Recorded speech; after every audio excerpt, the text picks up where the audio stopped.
And that's a really interesting way of thinking about it. It's like the stress of, oh, I need to work out today. The stress of, I need to have my supplements today. The stress of, I can't sleep. Why am I not sleeping? Right? Like we stress about the things that are good for us. How have you helped your patients? How have you coached them through that? How do you guide people through that? Because I think a lot of people go, well, then I'm just not going to do anything because at least then I'm not stressed.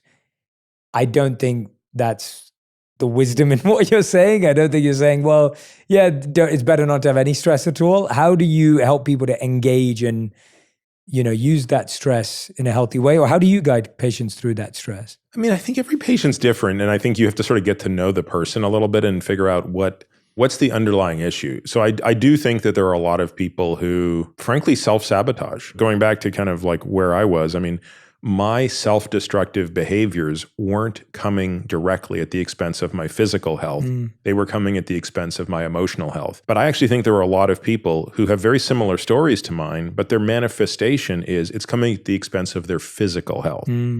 They are sabotaging their ability. They are coming up with a million excuses why they can't eat well, they can't exercise, they can't do this, they can't do that. And so you have to be able to get to the root of the problem.